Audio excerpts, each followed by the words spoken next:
जैन साथियों, आज पार्लियामेंट के अंदर सभी दलों की मीटिंग थी। उस सर्वदलीय बैठक में मैंने अडानी के भ्रष्टाचार का मुद्दा उठाया। अडानी का भ्रष्टाचार जो पिछले 3-4 दिनों से काफी चर्चा में है। और यह भ्रष्टाचार क्या है? अडानी जो नरेंद्र मोदी जी के करीबी मित्र माने जाते हैं, जिनको मोदी सरकार ने पोर्ट दे दिया, एयरपोर्ट दे दिया, माइनिंग दे दी, जिसको मोदी सरकार ने सीमेंट की फैक्ट्रियां दे दी, जिसको मोदी सरकार ने बिजली के ठेके दे दिए, पानी के ठेके दे दिए, यानी कि सब कुछ उसके नाम पर नीलाम करते जा रहे हैं। उस अडानी ने एक ऐसा फाइनेंशियल फ्रॉड किया, एक ऐसा वित्तीय भ्रष्टाचार किया है जिसको आप सुनेंगे तो हैरान हो जाएंगे।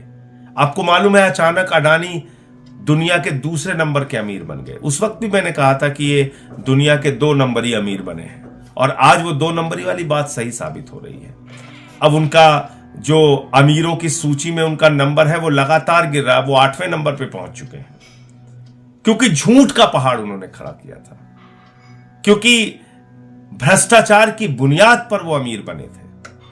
और जब उस भ्रष्टाचार का खुलासा हुआ तो उनका वो पहाड़ ताश के पत्ते की तरह बिखर गया। और ये भ्रष्टाचार क्या है?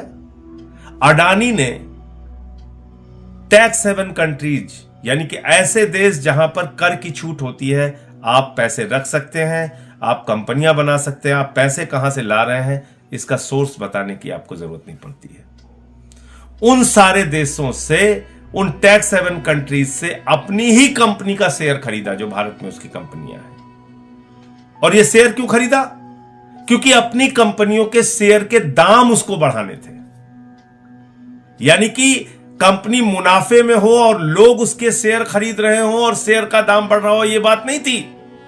अपने शेयर का दाम फर्जी तरीके से बनाने के लिए फर्जी कंपनियां विदेशों में खोली गई और मॉरिशस जैसे देश से, एंटीगुआ जैसे देश से, वहां से कंपनियां बनाकर अपने ही शेयर खरीद के शेयर के दाम बढ़ाए गए। अब आप पूछेंगे, अपनी कंपनी का शेयर का दाम बढ़ा के उसको क्या हासिल हुआ? जब अपनी कंपनी के शेयर के दाम उसने बढ़ाए तो कंपनी की शेयर की वैल्यू बढ़ गई, और उस शेयर की वैल्यू बढ़ने के आधार पर, शेयर की वैल्यू फर्जी तरीके से ओवर वैल्यू करने के आधार पर, शेयर के नाम पर लाखों करोड़ रुपए का कर्जा बैंकों से उसने उठा लिया।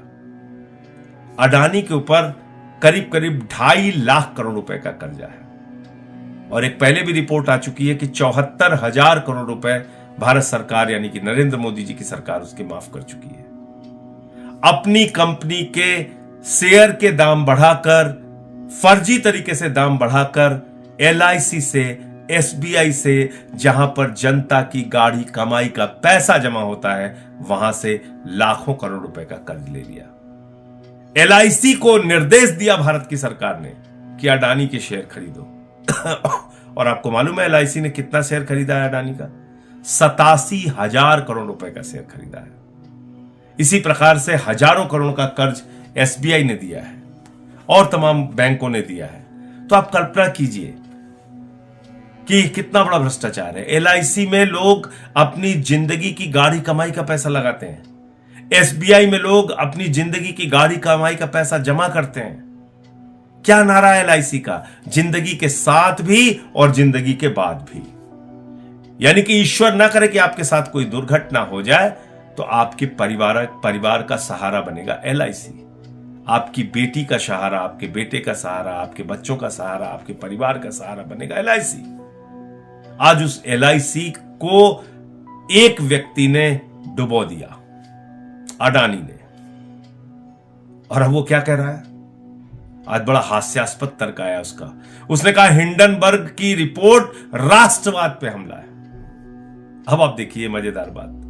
हिंडनबर्ग 2017 से लेकर अब तक 16 कंपनियों के फाइनेंशियल फ्रॉड को उजागर कर चुका है। 16 कंपनियों के फाइनेंशियल वित्तीय भ्रष्टाचार को उजागर कर चुका है। उसमें अमेरिका की भी कंपनी है तो फिर उसने अमेरिका पे भी हमला कर दिया। उसमें चाइना की भी कंपनी है तो उसने चाइना पे भी हमला कर दिया। उसमें जापान की भी कंपनी है तो उसने जापान पे भी हमला कर दिया। अरे अपने भ्रष्टाचार पे जवाब दो ना। उसमें तो जवाब दे नहीं रही हो कि तुमने फर्जी कंपनियां क्यों बनाई और अपने ही शेयर क्यों खरीदे और शेयर के दाम ओवर वैल्यू करके बैंकों से लाखों करोड़ रुपए का लोन क्यों लिया। जनता का जनता की गाढ़ी कमाई का पैसा डुबोया क्यों? किसी ने अपनी बेटी की शादी के लिए पैसा जमा किया था, किसी ने मकान बनवाने के लिए पैसा जमा किया था, किसी ने छोटे मोटे रोजगार शुरू करने के लिए पैसा जमा किया था। वो सारा पैसा तुमने डुबा दिया। उस पे जवाब दो।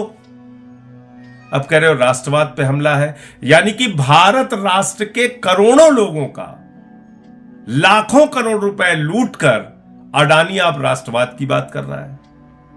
भारत राष्ट्र के लाखों करोड़ की संपत्तियां औने पौने दामों में लेकर उन सरकारी कंपनियों को बर्बाद करके अब अडानी राष्ट्रवाद की बात कर रहा है।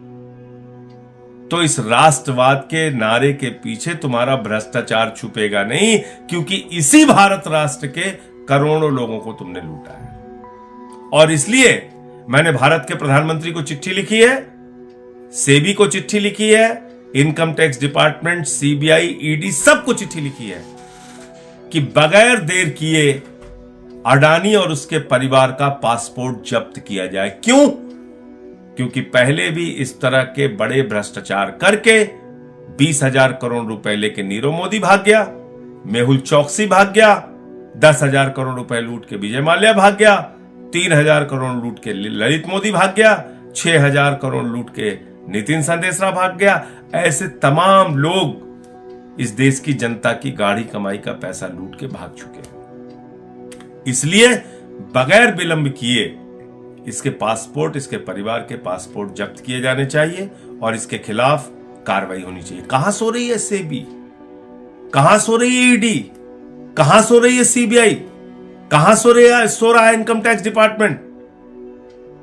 विपक्ष के नेताओं पे कार्रवाई करनी हो तो गर्दन दबाने चले जाते तुरंत। इतना बड़ा भ्रष्टाचार का खुलासा हुआ, अभी तक कोई कार्रवाई नहीं हो रही इन लोगों पे। अडानी के पूरे ग्रुप पे कहीं कोई कार्रवाई नहीं हुई। क्यों? क्योंकि ये भारत के प्रधानमंत्री के सबसे करीबी मित्र हैं।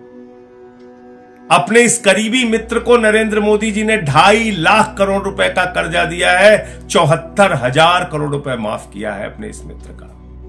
आप कल्पना कीजिए, आपको अगर नौकरी देने की बात आती है तो कहते हैं -20 डिग्री टेम्परेचर में देश की सेवा करो और 4 साल के बाद रिटायर होकर दर दर की ठोकरें खाओ, अग्निवीर बन जाओ।